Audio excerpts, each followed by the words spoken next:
Good morning, everyone. This is Sean Butner with Start Your Day with a High Performance Coach, here with your Monday motivation. So, if you're joining us for the first time, make sure you subscribe either on YouTube, Instagram, or Facebook, wherever you're watching this video, and say hi. Say where you're from below the video. That would be super duper awesome. Dave's on, I just saw, so what's up, Dave? Shout out. Big ups to Dave. Today it's Monday. It's the beginning of the week. For a lot of people, at least when I was in corporate work, this is the biggest existential day of, why am I here? What's my existence and all that stuff. And so I wanted to talk about, if you are struggling on Mondays to be excited for the week, that this is just a psychology thing. And in high performance, part of having that sustained success, that conversation that we've been having every morning here, how do you maintain success without destroying your body or, without losing relationships as you go forward or burning out? The psychology of the week, right? How do you, jump out of bed looking forward to what's going on and not, hit the snooze for the 15th time, really not feeling motivated, really not looking forward to what you're going to be doing every day. So, large up by Dave. Awesome. So, really, for me, there's a time in my first career in tech where, I was stressed out, overworked, wasn't getting sleep because I was on call. So, every other week, you would get called at 2 o'clock in the morning from the UK or, Japan or another market at all these weird hours.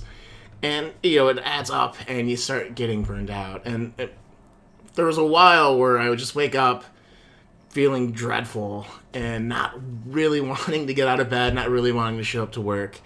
And, I just remember having this thought over and over again in my head saying, I just hated my job.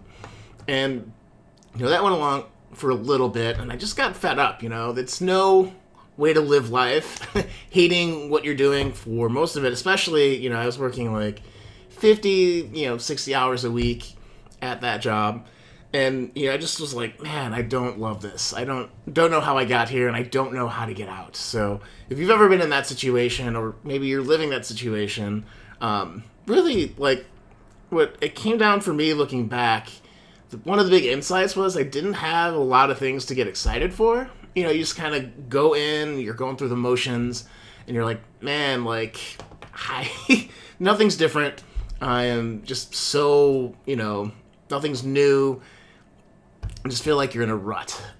So how do you counteract that? So first off, the first question on Monday that I love to ask myself is what am I excited for this week? And if you have anything exciting going on, make sure to post that below. I'd love to cheer you on with that. But, what are the cool things you're going to do? Do you have a trip coming up? Do you have a special date night with your spouse or special person? Do you, have some type of event or some type of thing that you're looking forward to? Because that in itself can really shift your psychology to I have to do this stuff to get to the fun thing. And I know this is common sense, but a lot of times, when you're in it, you don't maybe realize that is going on. So, what are you excited for this week? What are you looking forward to? For me, I am launching a new marketing campaign. I know this is kind of nerdy, but I just went through a class, been learning some new stuff, ready to get stuff out in the world and see if it works. So super stoked about that. And just hanging out, going for walks and stuff. It's been, really nice out here in the Bay Area. So, got some walks planned, got work stuff going on. I got some music geared up to do. It's one of my hobbies. You can see my guitar back there. Oh, I'm right behind it. There you go. Right by the bookshelf. But, so got these things to look forward to. I think if work's your total focus and you're not loving it, The first thing to do is one, find something else outside of work to get excited about, like music, running, physical, something artsy, to express yourself, cooking, some other type of hobby to get, shift gears so you get out of that work mind. Plus, like, it's really good for your productivity because you give your mind a rest from it. You'll come back with fresher, like, perspective, and you can have a huge breakthrough. So that's the first thing. Find something to get excited about.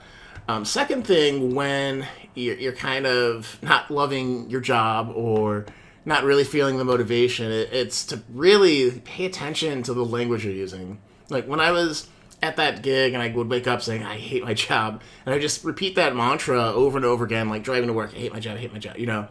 At work, I'm like, I hate this, I hate this, I hate this. I was reading something that talked about psychology and how the words in your head actually shape your emotions in reality. Just weird. But, to get a little bit less stressed, all it took was a little bit shift in the words I was using. I would just say I don't love my job as much, right? So not loving something is a lot different than hating it. And that gave me enough wiggle room to be like, okay, if I don't love this now, how can I change it? And you get into that agency. We have so much more control over what we do in our lives. And the times that I felt most alive, and I think, looking at clients and students that I've helped along the ways, the times that they feel most alive is when they feel like they're in more control of their own destiny. And so you have that, like, you could, like, blow everything up and just wander the earth like Kane from Kung Fu, that old show. But, you could do that. I mean, there's obligations and responsibilities you have to bounce that off of. But, really, we have way more control over what's going on in our life, what we put up with, what we don't, how we do things, than we really realize. So I wanted to leave that too. So get excited. Realize you have more agency in your life to change things if you don't like it, especially like language. So, maybe do some language tips. And then, the third thing to think of at the beginning of the week that I think is really helpful, a little counterintuitive, is to think about the parts of the week that are really going to suck. What are the things that are really going to trip you up, really like slow you down? And then just think like, how am I going to handle that with more grace? How am I going to handle that with more finesse? How am I going to maybe have a backup plan that if, this happens and my day gets interrupted on Wednesday because I have to go to the dentist, that I will do this, this, and this to not lose momentum. Or I'll do this, this, and this to, keep moving forward. So, because sometimes, this dread is that, again, loss of control of the interruptions that come in our life. So how can you manage those a little bit better? How can you not let those get to you so you can, recover much quicker from the emotional yuckiness of it? So, all right, I hope you guys found that fun and informative.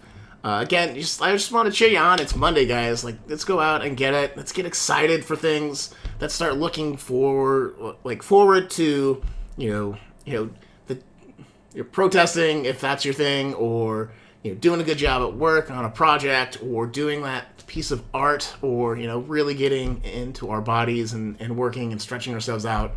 And again, it might seem a little bit basic, but it's all the things that I know I forget in my life when I start, kind of feeling like it's a grind. So go forth, be pumped. I'll talk to you guys tomorrow. Again, if you're excited for anything this week, post it below. I'd love to hear from you guys about that. And if not, like, what could you be excited about? I think that in itself is a really good question. And I'll see you guys next week then, or not next week, tomorrow. Time means nothing in the lockdown times. So, all right, guys, take care.